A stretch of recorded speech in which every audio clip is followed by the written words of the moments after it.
오케이, 알겠습니다.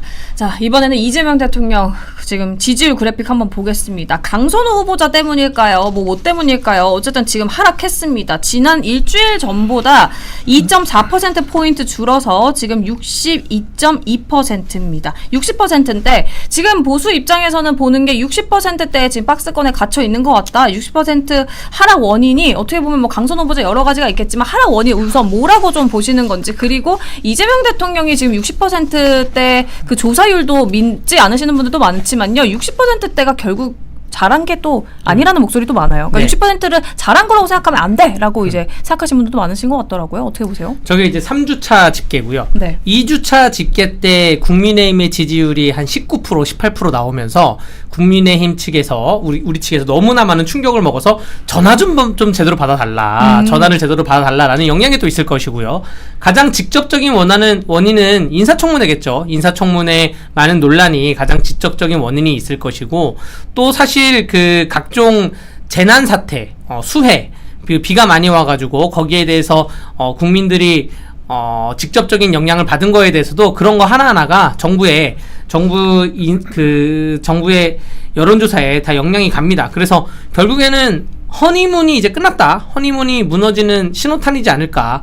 뭐 여러 가지 그동안 다른 외교적인 실책이나 있다 하더라도 저 퍼센티지가 쭉쭉 올라가고 있었는데 네. 지금 첫 하락이라고 하는 게 허니문의 몰락의 시작인데, 몰락이 좀 빨리 왔어요. 보통 허니문 한 2달 좀 반 좀 주거든요. 저는 추석까지는 올라갈 거라 봤는데 추석 근처도 못 갔네. 광복절도 그나마 그러면 광복절까지 가지 않겠냐는데 광복절 근처도 못 가고 그래프가 꺾이기 시작하기 합니다. 이제 네. 대변인 얘기 들어볼게요. 지금 네. 민주당은 어쨌든 지금 이재명 대통령의 국정 지지율이 좀 하락했잖아요. 그런데 국민의힘은 조금 올라갔단 말이죠. 그런데 국민의힘은 변한 게 없어요. 사실 내홍 계속되고 있고요. 오히려 그렇죠. 더 심하게 싸우고 있고, 그리고 아까 제가 말씀드려도 안 드렸지만 어쨌든 강선우 후보자에 대해서도 사실 지금 소리 질러야죠. 안 된다 외쳐야죠. 그런데 지금 가만히 있는데 지지율이 왜 올라갔을까요?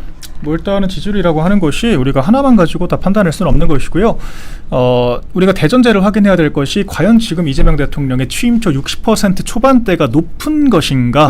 일단 그쵸. 높지가 않아요. 근본적인 그러니까 우리가 전임 대통령들 보면은 이명박 전 대통령, 박근혜 전 대통령, 문재인 전 대통령 모두 다 임기 초반엔 70%를 상회하는 지지율을 자랑을 했었습니다. 그러다가 여러 실정들을 거치면서 이제 내리막을 걷는 건데, 이재명 전 대통령도 허니문이 있었던 거죠. 그렇기 때문에 김민석 후보자가 그렇게 많은 구설이 있었음에도 불구하고 지지율이 올랐던 겁니다. 그러니까 그때는 이제 이른바 흐린 눈을 해주는 거죠. 저희가 일부 이제 그렇게 좀 봐주는 부분들이 있는 건데, 이제는 야, 김민석도 대충 얼렁뚱땅 넘어갔는데 네. 강선우까지 넘어가는 게 맞느냐라고 물어보게 되는 거죠. 이제 이런 부분들이 있는 것이고, 지금 이재명 대통령이 악재들이 굉장히 많이 남아 있습니다. 당장 우리가 지금 잊고 있는 것이 있는데 8월 1일 날부터 우리 관세 바로 부과되는 거예요. 그렇죠. 근데 지금 이재명 정권이 어떤 지금 로드맵이 있죠? 제가 매주 물어보지 않습니까? 무슨 로드맵이 있냐?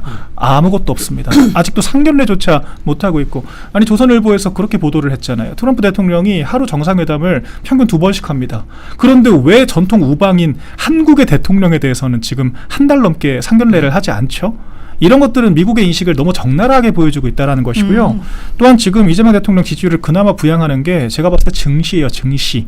어쨌거나 돈을 뿌리는 게 됐건 뭐가 됐건 주가가 오르면 기분이 좋거든요. 그렇기 때문에 잠시 주가 효과로 좀 지지율 부양되는 부분들이 있는데 네.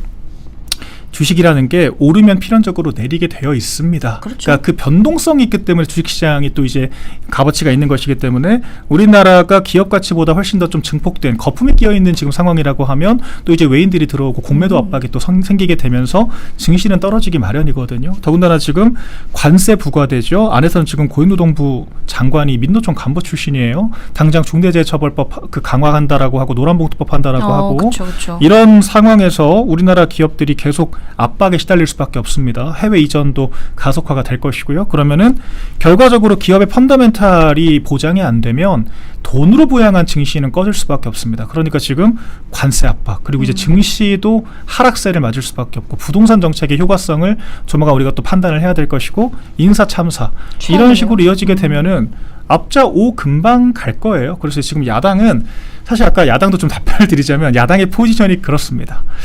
야당은 책임지는 자리는 아니거든요. 그러니까 정부 여당이 실책을 하면 반사 이익을 또 보는 게 야당이기도 해요. 그런데 절대 거기서만 기대서는 안 되고 저희가 잘했으면 네. 애초에 앞자 6도 지금도 아니었을 거예요. 저희가 못했기 때문에 이 정도 방어를 하는 것이고요.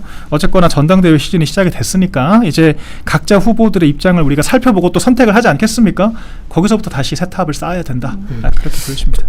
저는 국민의힘 지지율보다 민주당의 지지율과 이재명 대통령과의 지지율의 격차를 분석해야 된다고 생각을 합니다. 지금은 이재명 대통령의 지지율이 민주당의 지지율보다 높죠. 그렇죠. 높은데 이게 만약에 이재명 대통령은 본인 지지율이 떨어지고 올라가고 내가 국민의힘보다 높다 이걸 계산할 게 아니라 나의 지지율이 민주당의 지지율보다 떨어지면 그러면 이제 정권에 대한 오히려 구심점이 더 흔들리게 되는 거예요. 그런 와중에 지금 전당대회 끝나고 만약에 정청래 그 후보자가 지금 앞서 나가고 있지 않습니까? 정청래 후보자가 당선이 되면서 만약에 뭐 이런 엎치락뒤치락 하다가 전국 주도권을 여당에 뺏길 수가 있게 된다고 저는 그렇게 또 생각을 합니다. 네. 오늘부터 그 경기 뭐 부양 위해서 지금 민생 회복지원금 오늘부터 네. 신청 기간 네. 아니에요. 아주 그냥 카드 회사에서부터 지금 문자가 엄청나게 날아오는데 이거 어떻게 신청하시겠어요? 보수 지지자분들 저는 신청하셨을까요? 안 해요. 안 할 거라고 저희 포기하시는 거요? 그 신청 안 하면 그냥 없어지는 거 아니에요? 네. 저는 그렇죠. 신청을 안 할 생각을 좀 진작에 갖고 있었고요. 네. 제가 뭐 평소에 많이 비판을 했는데 신청하면 그 모양새도 좀 그렇고 정말 필요한 사람에게 줘라. 저희 아내가 그럼 나 필요하니까 날 달라고 하길래 제가 그래서 아니 그럼 뭐 어쨌든 아내분은 보수 지지자분 아니신가요? 내가 신청해서 줘야 되는 거 아니냐 그래서 신청 안 하겠다라고 네. 그래 오빠 존중해 이렇게 얘기했는데 근데 어쨌든 저는 신청을 안 하겠습니다. 네. 저희 젊은 사람들끼리는 그냥 이게 일종의 힐난이에요. 뭐라 부르냐면 오마카세 지원금 나왔다. 우리 한번 회식이나 하자. 뭐 이제 그런 식의 분위기가 있는데 뭐 저는 개인적으로 주겠다고 하는 돈을 굳이 말 이유는 없다라고 생각을 하고요. 뭐 저희가 지역에서 잘 사용을 하면 돌아갈 돈이기도 하죠. 어차피 집행된 예산이고. 그럼 대변인님이 신청하실 거예요? 신청해야죠. 네, 당연히 받아야죠. 네. 저는 그런 것들에 대해서는 전혀 거리낌이 없는 사람이기 때문에 정책 자체는 잘못됐고 단발적이기 때문에 효과가 매우 제한된다라고 생각은 하지만 일단 주는 건 받습니다. 그래서 뭐 오마카세를 먹든 한우를 먹든 그래서 지난 그 재난지원금 때도 한우 가격이 그렇게 올랐다라고 하더라고요. 네. 근데 과연 이게 돈을 뿌리고 물가가 오르고 이자가 오르는 이 조삼모사 상황이 국민들께 바람직한가 이런 생각이 한편으로 드는 것이고 역으로 생각하면 저희가 돈을 안 받아도 이미 지금 국가가 돈을 빌렸기 때문에 이자는 올라가고 또 이제 물가가 올라가요. 안 받으면 손해입니다. 안 받으면 마이너스예요. 그러니까 이런 생각을 또 해야 된다. 이런 점이 생각이 들고 그리고 지금 돈을 뿌리는데도 지금 그 경기가 계속 안 좋은 상황이고 지지율 떨어진다라고 하는 거 그리고 이 수해 문제에 저희가 좀 더 적극적으로 대응을 해야 돼요.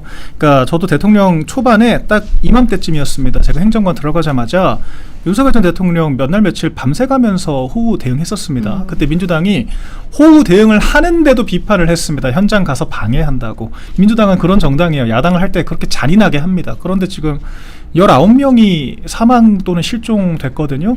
이 정도면 정말 대참사예요. 그런데 지금 세종의 뭐 대응이 늦었다라고 하느니 뭐 그런 식으로 부처에게 또 책임을 돌리는 그런 식의 행정을 하고 있지 않습니까? 이런 것들 저희가 좀 적극적으로 지적을 해야죠. 이거 보수 정권 때 19명 사망 실종이었다? 이 정도로 안 끝납니다. 네. 저희가 지난주에 감자전 얘기했어요. 제가 딱 두 가지만 뭐 정무적인 공격을 좀 하자면 첫 번째가 작년 연말 그 올해 예산을 짤 때 재난 예비비 삭감 대폭한 거 한 2조 정도 삭감을 했을 거예요. 그렇기 때문에 지금 추경을 할 수밖에 없는 그렇죠. 상황이 된 거고 두 번째가 특검이 4일 전에 소방재난본부하고 소방청을 압수수색을 했어요. 지금 비가 이렇게 많이 내릴 줄 알고 누구나 다 스탠바이를 딱 하고 있었거든요. 스탠바이 하고 출동 딱 하려고 하는데 압수수색이 들어온 그런 느낌입니다. 그러니까 그렇기 때문에 물론 자연재해니까 모든 걸 정부 탓으로 돌릴 수는 없지만 예방에 대해서는 지금 역대 정부에서 뭐 여러 가지 뭐 매미가 오고 루사가 오고 여러 가지 태풍도 오고 했지만 그 수치를 보면 단언컨대 진보 정권의 피해가 더 많았다라고 저는 그런 통계를 봤습니다.